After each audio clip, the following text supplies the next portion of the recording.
Oi, oi, bem-vindos a mais uma Terças Criminais. E antes de mais nada, eu gostaria de pedir que você se inscrevesse aqui no meu canal, deixasse um like, assistisse meus outros vídeos e que ficasse até o final desse vídeo. Vamos logo pro caso. Madeleine Ray Clifton, mais conhecida como Maddie, nasceu em 17 de junho de 1990 em Jacksonville, no condado de Duval, na Flórida. Seus pais eram Sheila e Steve Clifton e eles tinham mais uma filha, a filha mais velha de 11 anos na época, Jess Clifton.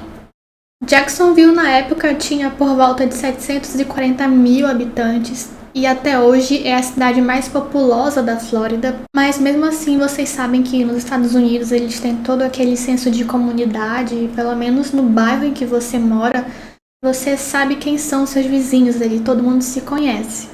A Maddie era descrita como uma menina normal, muito divertida, legal, cheia de amigos e sempre brincava com eles na rua de casa.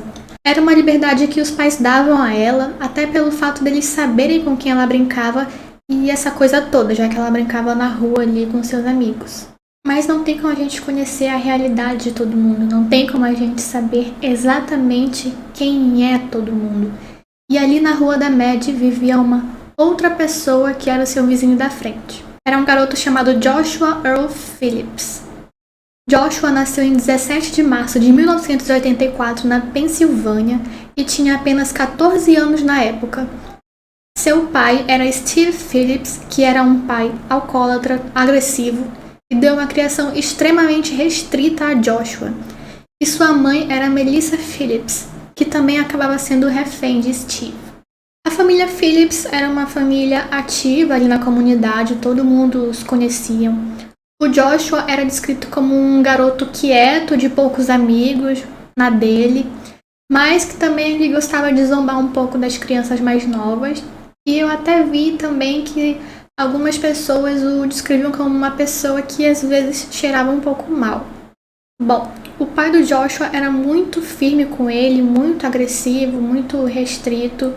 Joshua inclusive relata mais tarde que viver com seu pai era o mesmo que pisar em ovos, porque você não podia imaginar o que poderia acontecer depois. Outra coisa que o pai do Joshua deixava muito claro é que ele não gostaria que ninguém fosse até a casa dele quando não tivesse nenhum adulto por perto. Principalmente se fossem crianças meninas mais novas que o Joshua. Ele fazia questão de enfatizar que não queria meninas ali. Ele tinha uma antipatia muito grande com meninas e nem mesmo a mãe do Joshua sabia explicar o porquê. Bom, agora indo direto para o caso, tudo que eu vou relatar aqui é de acordo com o que o Joshua defende até hoje, até porque é a única versão do caso que existe. No dia 3 de novembro de 1998, Joshua relatou que estava em casa sozinho quando a Maddie chegou lá e bateu em sua porta e o convidou para jogar beisebol. O Joshua disse que aceitou, mesmo sabendo que o seu pai não iria gostar daquilo e que ele poderia chegar ali em poucos minutos. Eles então vão para o jardim da casa do Joshua e começam ali a jogar beisebol.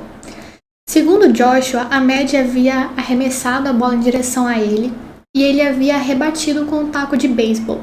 E a bola então teria acertado o olho da Maddie, fazendo com que ela começasse a chorar e a gritar e que o olho dela também havia começado a sangrar. O Joshua então disse que começou a entrar em desespero, pois sabia que o pai dele poderia chegar a qualquer momento, e aí sabe Deus a reação dele vendo aquilo. Foi quando Joshua imediatamente arrasta a Maddie do seu quintal até o seu quarto. Nesse caminho, ele relata que as roupas debaixo da Maddie começaram a sair enquanto ele a arrastava.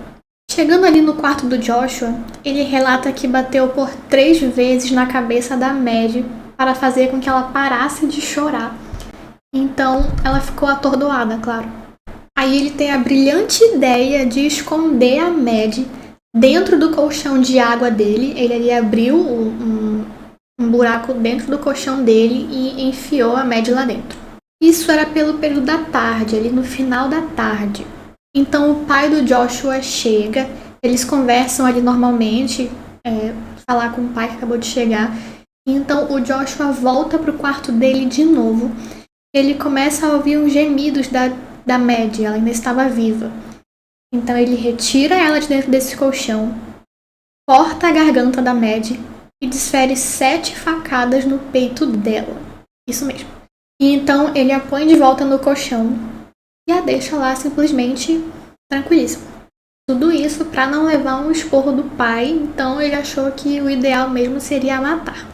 Depois, por volta das 6h30 ali da tarde, a mãe da Mad chega em casa e então ela chama as filhas para o jantar. Só que aí ela só vê a Jessie em casa. Ela pergunta para Jessie onde é que está a outra filha, mas a Jessie diz que não sabe. Então a mãe, já muito preocupada porque já era noite, ela liga para o 911 e relata o desaparecimento de Mad. Nessa mesma noite, a família e os vizinhos saem em procura de Mad, inclusive os pais do Joshua, que não sabiam de nada. Foram 7 dias de procura. E nesses 7 dias de procura, o Joshua dormia sobre o corpo da Mad. Eu não entendo como ele conseguia dormir à noite, mas tudo bem. Lembrando que o Joshua tinha 14 anos e a Mad tinha 8 anos de idade. Então muitas pessoas começaram a procurar pela Mad no mesmo dia mesmo. Muitos flyers foram espalhados, ofereceram uma recompensa de $50 mil. Depois aumentaram para $100 mil. O próprio Joshua ajudou a procurar pela Mad. As pessoas da escola onde ela estudava, as líderes de torcida, todo mundo espalhando um cartaz da Mad. Muita gente mesmo, pessoas que nem conheciam a Mad, mas que se comoveram com o desespero dos pais. Quando foi no dia 10 de novembro de 1998, a mãe do Joshua, a Melissa, ela estava fazendo faxina em casa, então ela passa pelo quarto do filho e começa a sentir um cheiro muito desagradável. Ela então pensa que é por conta da bagunça, e então ela resolve arrumar o quarto do filho. Quando então ela vê que embaixo do colchão estavam caindo algumas gotas. Ela pensou que o filho tivesse ali rasgado de alguma maneira o colchão e por isso que ele estava vazando. Quando ela foi checar essa goteira e ela abriu ali, ela então viu que na verdade era o corpo da Mad. Nessa hora o mundo dela caiu. Ela disse que ficou em choque, não mexeu mais em nada e saiu correndo de casa para o outro lado da rua para avisar os policiais que estavam na casa dos Clifton, pois o casal havia acabado de dar uma entrevista a uma emissora local. Nessa hora ela conta que olhava para os Clifton de longe e ela via que eles ainda tinham esperança de encontrar a filha deles com vida, pois no primeiro momento eles pensavam que se tratava de um sequestro, então eles estavam esperando ali por um contato do possível sequestrador para devolver a Mad com vida. Mas ela estava lá para dizer que a filha deles estava morta, embaixo do colchão do filho. Depois que ela chega lá e conta para os policiais tudo o que ela viu, eles vão imediatamente para o quarto do Joshua. O oficial que chegou lá primeiro disse que a primeira coisa que ele viu foi um pé. Aí eles começam o trabalho que deve ser feito e reparam que Mad estavam com a mão segurando a moldura da cama de Joshua. A moldura do colchão lá. O que significa que ela ainda estava viva quando ele a colocou lá pela última vez. Dentro do quarto do Joshua foi encontrado os tênis que ele estava usando no dia, que estavam repletos de sangue. Também muitos difusores de aroma estavam espalhados pelo quarto para tentar disfarçar o cheiro ali do corpo em decomposição.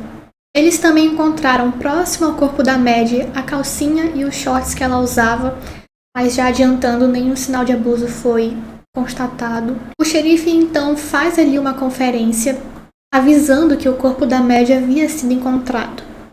Todos aqueles voluntários ficaram desolados, muita gente tinha esperança de encontrar Mad com vida, mas foi como um balde de água fria para todo mundo.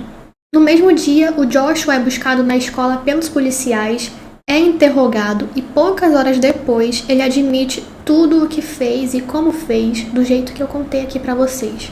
E então ele é preso. O julgamento do Joshua foi no ano seguinte, em julho de 1999. Ele foi julgado como adulto, mas a sorte dele é que por ele ser menor de 16 anos na época, ele então não poderia ser condenado à morte. Então ele foi sentenciado à prisão perpétua sem direito a condicional no dia 12 de agosto. A tese da defesa era de que o assassinato da Mad não fora premeditado e eles pediram então aos jurados a condenação de Joshua por homicídio culposo, mesmo depois dele bater 3 vezes na cabeça da Maddie com um taco de beisebol, depois de cortar a garganta dela, depois de desferir 7 facadas no peito dela. Os advogados de defesa ainda assim queriam que ele fosse condenado como homicídio culposo. Nenhuma testemunha foi apresentada em favor de Josh, apenas os detetives testemunharam sobre a confissão dele no dia 10 do ano anterior. O promotor Harry Shorsten afirmou que meia hora antes do assassinato, Joshua havia procurado por sites pornográficos violentos em seu computador. Apesar desse material encontrado e de Maddie estar sem as suas roupas de baixo, nenhuma violência sexual foi atestada. Para a justiça, toda a história de que ele se desesperou com um ferimento acidental em Maddie, combinado ao fato de ele ter desobedecido seus pais, não convenceu a justiça nem um pouco. Após todo esse episódio, a vida das duas famílias foi muito difícil. A mãe do Joshua, a Melissa, ela evitava sair ao máximo de casa. Na cabeça dela, todos estavam contra ela, apesar dela não ter culpa nenhuma. Então, sempre que ela precisava sair, ela encontrava ali, ela procurava uma maneira de não ser reconhecida. Mais uma vez, ela foi reconhecida.